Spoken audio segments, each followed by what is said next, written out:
the Bringing Intimacy Back show. Well, today we're talking about something that doesn't get talked about a lot around here, and it's everything you need to know about male sexual problems. And some of you may say, men have sexual problems? Yes, they do. And so today I have a special guest, an expert in the field, Dr. Richard Siegel, which is known by Dr. Ricky, and of course he's a licensed mental health counselor here in the state of Florida. He's a board certified counselor, sex therapist, which is certified by the American Association of Sexuality Educators, Counselors, and Therapists. He's the director of Modern Sex Therapy Institute. He has over 20 years experience in working with sexuality and education, addiction treatment, teaching on college campuses, and he maintains a private practice. He also has his first title of a co-edited book that it's being published is The Art of Sex Therapy Supervision. And he also works with his brother every Monday night, I think at 8 o'clock. 9 o'clock. 9 o'clock on Facebook, when it's called the Sex Talk with the Siegel Brothers. Right. Welcome, Dr. Ricky. How are you doing? Dr. April, I'm thrilled to be here. I'm doing really well. Thank you so much. Good. So can you share with, because I get to know you a little bit. He's actually one of my supervisors. And so can you share with our audience members, how did you even get started in this field of helping individuals and couples? I was about 7, and I thought when I grow About up I'm 7? going to be a sex therapist. No, absolutely not. My whole career is a series of happy accidents. I never had the thought of even going into mental health counseling, Yes. no less ending up a sex therapist. Very happy accidents, I'm happy to say. Okay. But I'm grateful every day for the career that just sort of found me. Okay, how did it find you? Indirectly through, I went from pharmacy school to working in drug and alcohol treatment from Philadelphia to Florida with a focus on clinical toxicology and perhaps too many extracurricular activities. Okay. I left that field really out of philosophical differences, or quite frankly a bit of disgust. At that time, I'm sure you remember back in the early 90s when little mom and pop treatment centers kind of became hospitalized, Right. and the model that continues now. I was a young tech in those days, working night shifts and things, but just didn't feel right with the idea of people coming in to get off drugs, and the very first thing we did was put them on drugs. So I left that and had a coffee shop before that was trendy outside of Seattle, and through just a synchronicity, some would say serendipity. Okay. My ex-wife and I found ourselves expecting, and in a Okay. panic, what am I going to do? I need a real job. Right, I was of bumming course. around playing music Yes. and running a coffee house. When I was working in drug and alcohol treatment, my brother, my partner in Sex Talk, was the first male sexuality educator working for Planned Parenthood in Florida. Okay. On a grant from Children's Services Council that went back to the 1980s. They were funding for the first time programs, outreach for teen dads, particularly among high-risk youth. He had moved on from that job. We had the sex and drug things going there for a while, a little rock and roll on the side. And just while I said, what am I going to do? I need a job. We have a baby on the way. Someone from Planned Parenthood contacted him, urgently needing someone for his previous position.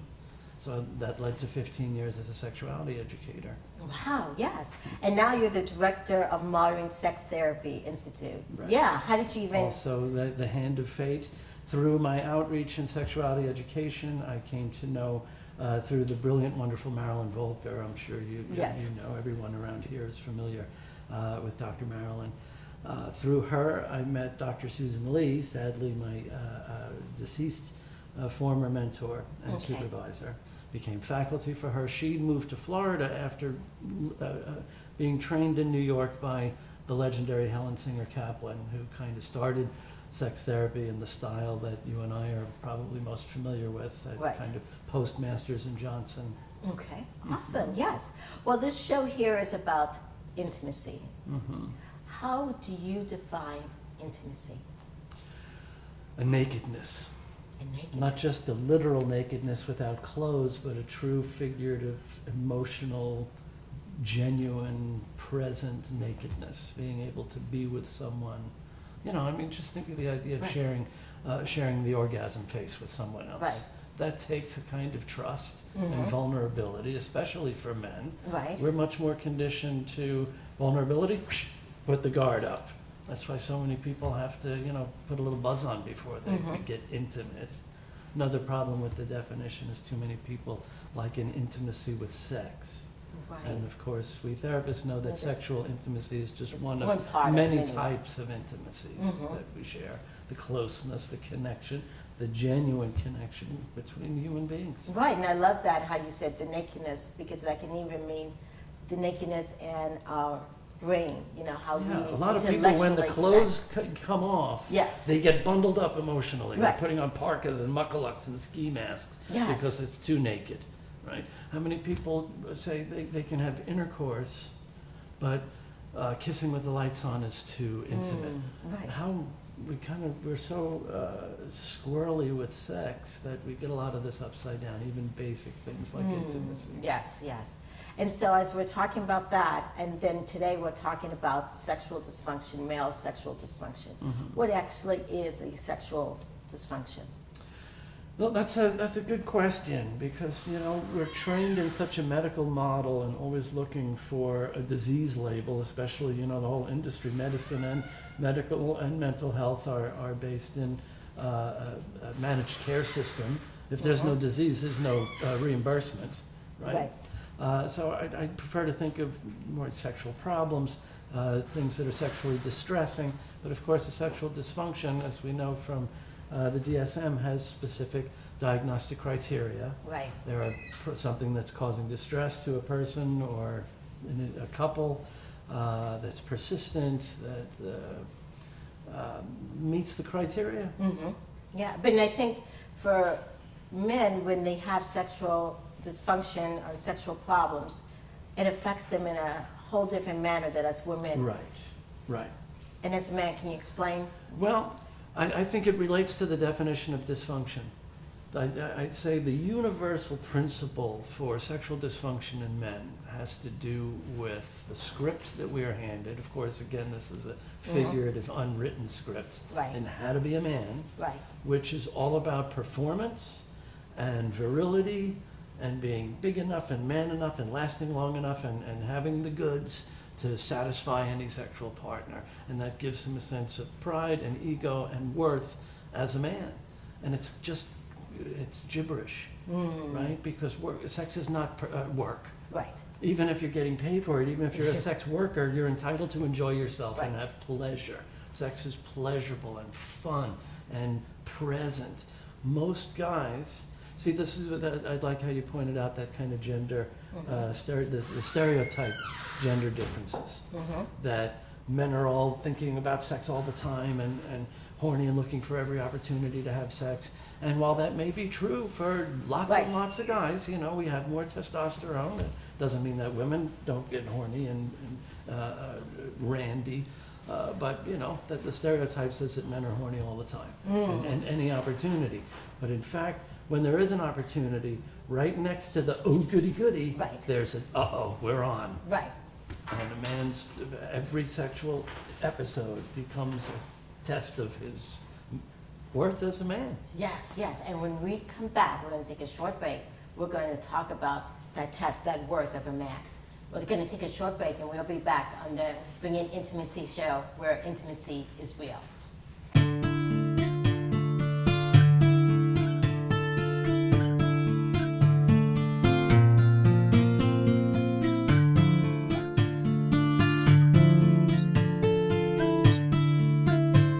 Welcome back to the Bring In Intimacy show, where intimacy is real.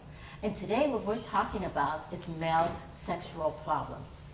And we have with us a special guest, Dr. Ricky. And Dr. Ricky was just talking about, as men, that sometimes when they're having sexual problems, it affects their whole body, their whole mind, soul, their self-esteem. Right. Yes. Well, again, you asked me what is a sexual dysfunction and what are sexual problems, and I think we'll just name it specifically, right? Because really for men, it always comes down to those performance issues, those penis problems. Right. So it's either loss of an erection, which again is often met with catastrophe. If a man loses his erection, it's like it's crisis. Right. Oh my God, something's broken. There's something wrong with me. That's why I try and shy away from a dysfunction, like something's broken. Right.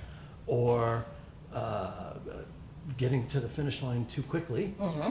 And again, that may be contextual to a couple. You might have a couple that says, he's too quick, he's rapid, he's a premature ejaculator, he can't last 15 minutes that I need. No, there are guys that can't last 15 seconds, okay. right? They can't get their fly down Right. before climaxing. Or just delayed, taking too long, or being unable to reach orgasm. Okay. All of those problems really have the same kind of cause. And it comes down to anxiety. And worrying about that pressure and performance. I love telling guys the number one surest way to lose an erection is to worry about losing an erection. Right.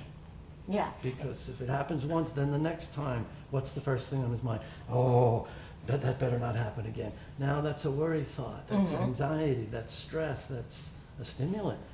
Stimulants and erections do not, those scary warnings at the end of the Viagra commercials about erections lasting too long. That's a rare problem called priapism. Of course, that blood's got to get out. Right. Blood that stops moving clots, and a man doesn't want a penis full of clotted blood.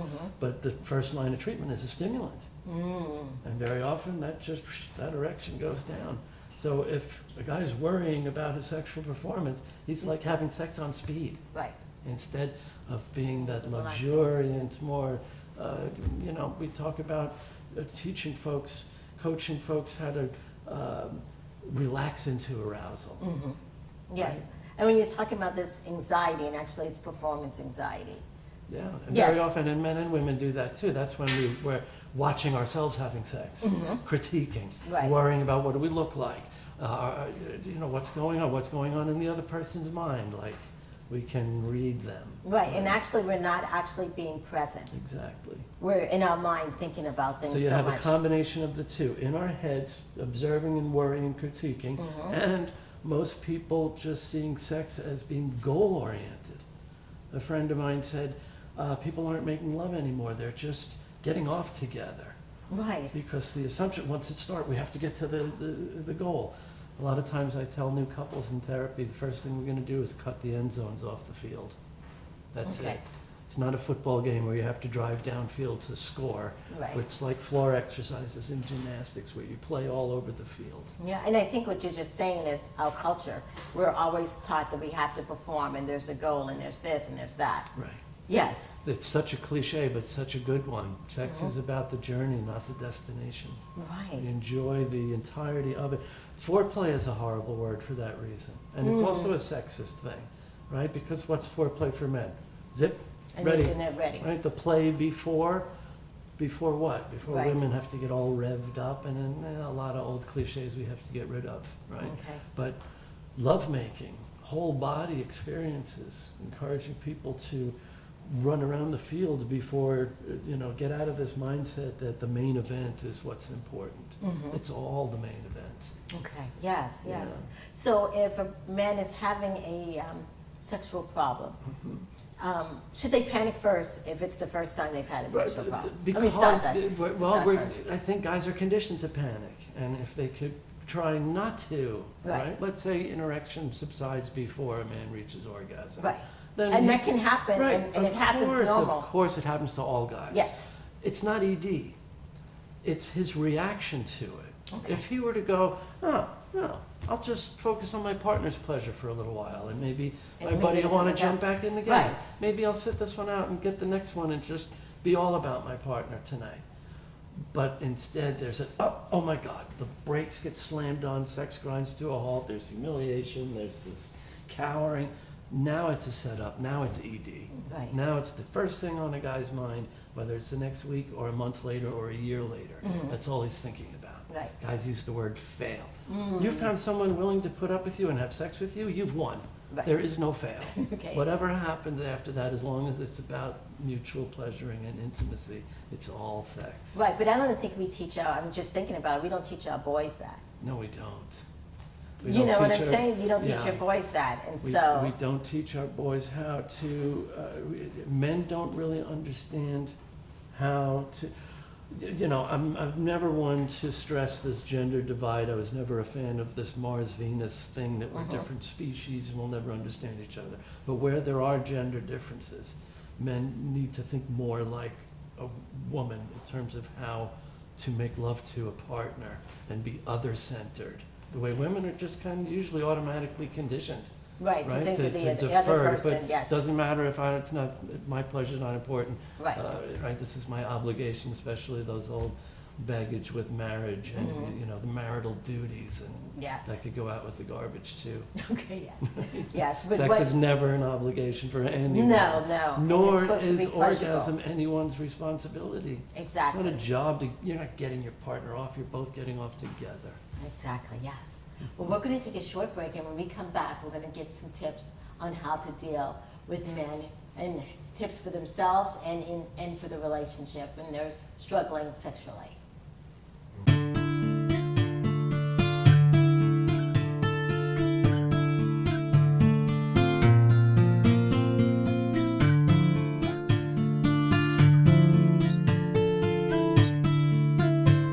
Welcome back to the Bringing Intimacy show, where intimacy is real.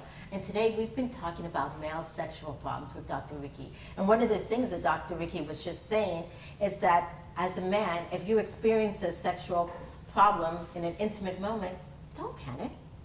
Just go with the flow. Just enjoy your partner. Yeah. Yes, Sometimes just simply stopping, pausing, changing positions, particularly with that one, maybe one of the more difficult chronic problems for even sex therapists to deal with, what's known as delayed ejaculation. Mm-hmm. Sometimes just stopping and changing it up a little bit, because you know, guys think sometimes the message comes from porn, Right. that it's all about the thrusting, and it's just being a piston and thrusting away until the magic happens. If men understood women's sexual physiology and what truly makes women different, especially with respect to orgasm, then they would understand that it's not all about the magic piston and the thrusting. Right. And again, more whole body experience, and just stopping, switching it up, changing position can very often be a solution. Because again, same thing happens. There's in the middle of what's supposed to be two bodies in union, mind and body in union. Instead, he's inside his head going, uh-oh, this is taking awfully long. Right. The partner might be in their head, he or she thinking, what's taking so long, he must not be Right, attracted then to they're me. not connecting at Right. all. If he was into this, it would have happened by now. And now the catastrophe's happening. Yeah, They're both definitely. spiraling out inside their own heads. Yes. So what other tips can you provide in helping people? Well, as you know, Couples. so much sex therapy often begins with the idea of removing the demand, right? And of course, orgasm, while it's wonderful and we think of it as the payday, very often there is so much pressure Right. that it becomes demand. Sexual problems, especially among men, most often lead to guys just avoiding. You know, if they're afraid that their erection will let them down, they'll just start drifting. If they're in a relationship, they'll drift from their partner. So and if of you course, remove that the causes now demand- relationship Right, if you problems. remove the demand and the pressure in the pressure cooker. Right. Then we bring them back together, remind them why they got together in the first place.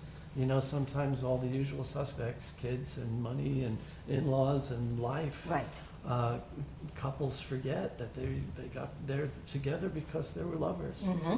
Even when they're children, what more literal embodiment of a couple's affection for one another, their connection, their bond, if they're raising a child together. But too often they become mommy and daddy, and those are not sexy roles. Right. That's right. another good tip.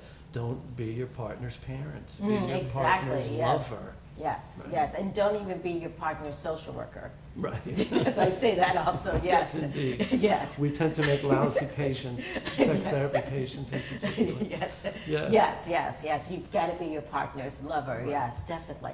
So, Dr. Ricky, I know you do so many different things in your world.